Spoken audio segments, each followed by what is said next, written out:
Today we're going to get into a story that's really personal. This isn't about politics or some big debate. It's about what happens inside a family when their world gets turned upside down by something as simple and yet as profound as a pronoun. It's a story about a journey from complete confusion to acceptance. And it all kicks off with this single, really jarring sentence.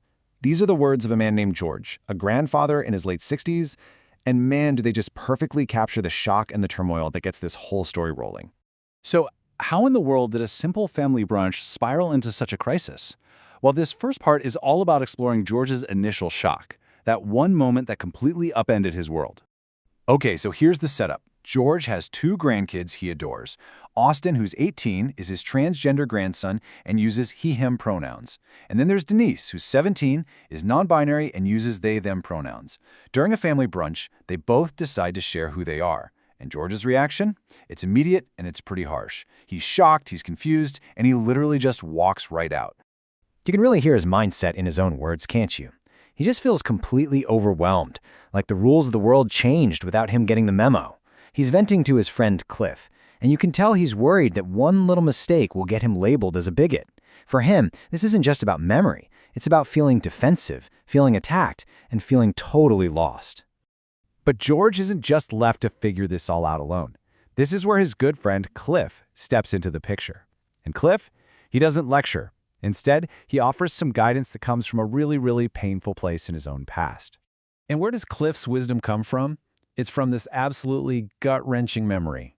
See, years ago, his own son came out as gay, and Cliff's reaction was swift and just total rejection. He kicked him out of the house with those devastating words. And the story gets even more tragic. Cliff's son died in an accident just 2 years later, and they never, ever got the chance to reconcile. So his advice to George, it's not just advice, it's a desperate plea born from this lifelong agony. His warning just completely changes the conversation from being about pronouns to the stark reality of losing your family forever. And this is the turning point. Cliff's story just shakes George to his core. He starts to move away from that angry confusion and toward a real, honest search for understanding. He actually starts to do the work. A huge breakthrough for him comes from a letter that his grandchild, Denise, had left. They use this incredibly powerful analogy to explain what being non-binary feels like. Imagine being right-handed in a world that forces you to use your left, and then gets mad at you when you struggle with it.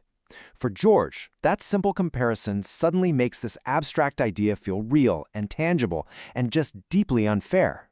So as George keeps digging online, he stumbles across a number that just stops him cold.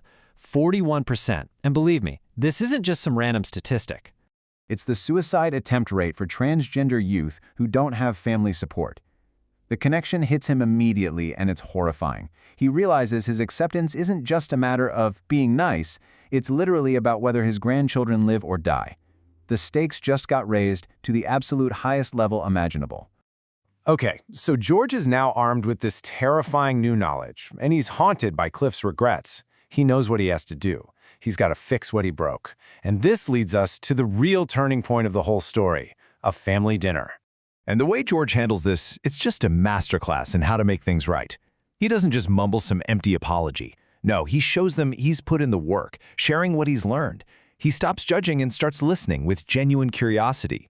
And maybe most importantly, he affirms who they are by using their correct names and pronouns. He's showing his respect through his actions. And the result of his acceptance? You can literally see it. I mean, look at his grandkids' art. Austin's paintings used to be dark, full of these trapped figures.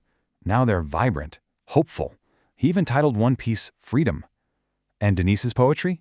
It went from being about feeling invisible to being about feeling exactly right.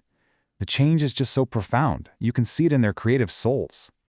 This is the crucial lesson that George finally gets. He realizes the pain he saw in his grandchildren, it wasn't because of who they are. It was because they felt like they couldn't be who they are. The darkness was coming from having to hide, not from their identity itself. And this reconciliation, it isn't just a one-time thing. It really marks a whole new chapter for George and his entire family.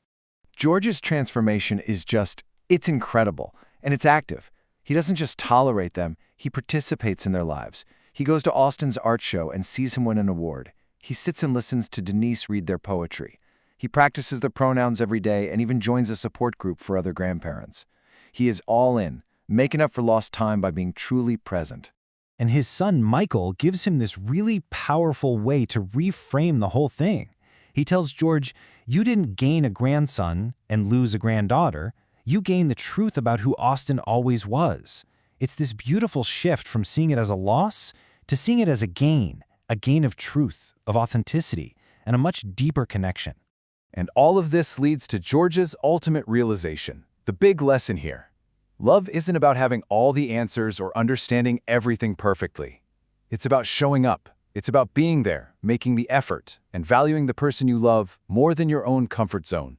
And that really just leaves us with a question for our own lives, right?